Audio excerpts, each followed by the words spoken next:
எது பக்தி? நேர்மையே பக்தி, நேர்மையே கடவுள். இந்த தலைப்பில் ஒரு கட்டுரை படித்தேன், அப்படியே புலகாங்கிதமாயிட்டேன். பொதுவாக பக்திக்கு என்ன தெரியணும்?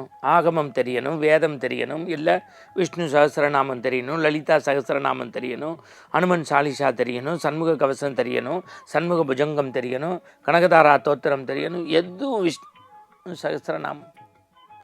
உண்மை, உழைப்பு, நேர்மை, தியாகம், பண்பு, பாசம், அறம் இருந்தால் போரும்.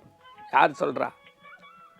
68வது பீடாதிபதி ஜெகன் புகழும் ஜெகத்குருவோடு பிறந்த பூர்வாசர தம்பியாகிய ஏணிப்படி மாந்தர் தந்த சிவன் சார்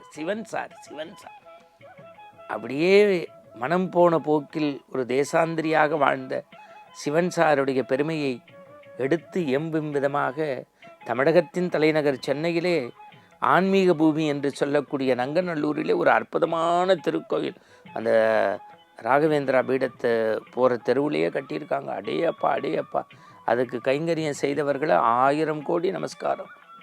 அந்த சிவன் சாருடைய ஏணிப்படி மாந்தர் படித்தா தெரியும். உண்மை, நேர்மை, அறம், ஒழுக்கம், தர்மம், இதுதான் இறை வழிபாட்டினுடைய அடிநாதம், அச்சாணி, அஸ்திவாரம். அதுதான். ஆகமம் வேதம் தெரியாட்டி கவலை கிடையாது. உண்மையும் ஒழுக்கமும் நேர்மையும் இருக்கணும். இப்படி இருந்தால் ஜெயிக்க முடியுமா? அறம் உண்டா? அதுதான் இறைவனான உண்டு. ஒரு கிராமம், அந்த கிராமத்திற்கு ஒரு செல்வந்தர் எப்போதும் வேடிக்கை வினோத விளையாட்டுக்களை நடத்தி இறைநெறியை பரப்பக்கூடிய ஆற்றலை பெற்றவர். அந்த கிராமத்திற்கு வருகின்றார், தன்னுடைய கணக்கப்பிள்ளையை கூப்பிடுகின்றார்.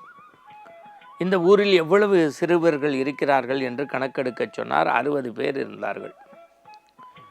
60 பேரும் உண்டு மகிழக்கூடிய பெரிய ரொட்டி துண்டுகளை தயார் செய்தார். ஒரு பெரிய தட்டில் ஊரின் மையப்பகுதியில் வைத்து அந்த பிள்ளைகளை எடுத்துக்க சொன்னார். 60 பிள்ளைகளும் முட்டி மோதி அடிந்து பிறண்டு உருண்டு ஆளுக்கொன்றாக எடுத்து கொண்டு விட்டார்கள். ஒரே ஒரு குழந்தை அமைதியாக, பொறுமையாக, நிதானமாக, எந்த உராய்ச்சிகளுக்கும் ஈடுபடாமல் அமைதியாக பொறுமையோடு காத்து கொண்டிருந்தார். செல்வந்தரும் பார்த்து கொண்டு எல்லாரும் எடுத்துக்கொண்டு விட்டார்கள். இனி எடுப்பதற்கு ஒன்றுமில்லை, ஒரே ஒரு சின்ன ரொட்டி துண்டு. இன்முகத்தோடு அந்த குழந்தை எடுத்துக்கொண்டார். அவள் திரும்புகின்ற போது அந்த செல்வர் கரம் பற்றினார். அம்மா, 60 பிள்ளைகளில் 59 பேர் அடித்து புரண்டு மண்ணில் உருண்டு திரண்டு எல்லாம் செய்து எடுத்தார்கள். நீ ஏன் எடுக்கவில்லை? வருவது தானே வரும் என்று வெளிப்படையாக சொன்னால், முட்டி மோதுவதில் எனக்கு உடன்பாடு இல்லை, பொறுமை காக்க வேண்டும் என்று எடுத்தேன். இதுவும் யாருக்காவது தர வேண்டும் என்றாலும் தந்து விடுகின்றேன். மெய் செலுத்து போனார் செல்வந்தர். இல்லையம்மா, இது உனக்கு சொந்தம், எடுத்து சொல். நேராக இல்லம் திரும்பினால் அம்மாவிடம் சொல்லி வருத்தப்பட்டாள். எனக்கு சிறிய ரொட்டி தானே என்று வருத்தப்படாதே, எதுவாது கிடைத்து விட்டதே என்று மகிழ்ந்து விடு என்று சொல்லி அந்த தாயே உச்சி முகிர்ந்து குளிருகின்றபடி அறிவுரைகளாக பேசி ரொட்டி துண்டை தாயாருக்கு ஊட்டுவதற்காக மேல் பகுதியை பிற்கின்றாள். 1 ரூபாய் நாணய அளவில் ஒரு தங்க நாணயம் தொங்குன்னு கீழே விழுகுது. பொற்காசுகளை தேடி நாடி ஓடக்கூடிய சமூகத்தில் காசு அவளை நாடி வந்திருக்கிறது. எடுத்தாள். அன்னையே 1 நிமிடம் இரு என்று சலசல என ஓடக்கூடிய தண்ணீரில் துடைத்துவிட்டு, இதை அந்த செல்வந்தரிடம் ஓடிப்போய் கொடுத்து விடுகிறேன், காரணம் இது நமக்கு சொந்தமில்லை.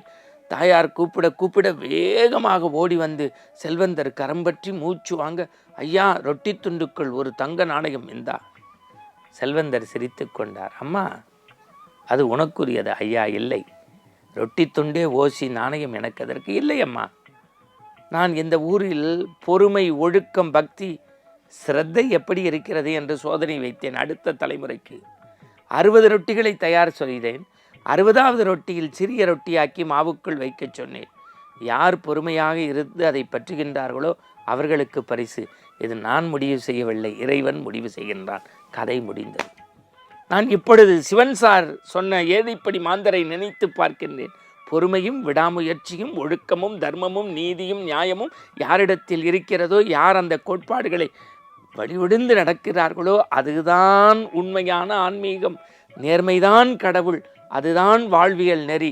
எனவே உடுத்துகின்ற உடையில், உண்ணுகின்ற சோறில், உறங்குகின்ற வீட்டில், செல்லக்கூடிய வாகனத்தில் நம்முடைய வாழ்க்கை வசதிகளில் இல்லை, வாழ்க்கையின் திறன் வெளிப்பாடு, நெறிமுறை தவறாத வாழ்க்கை. ஒருமுறை சிவன்சார் திருக்கோயிலுக்கு விஜயம் செய்து அவர் காட்டிய வழியை இதயத்தில் தாங்கி நேர்மையே கடவுள் என்கின்ற நேர்படி வாழத் தொடங்கினால் எல்லா நாளும் ஆனந்தம். மீண்டும் நற்சிந்தனையோடு நாளை சந்திப்போம். வணக்கம்.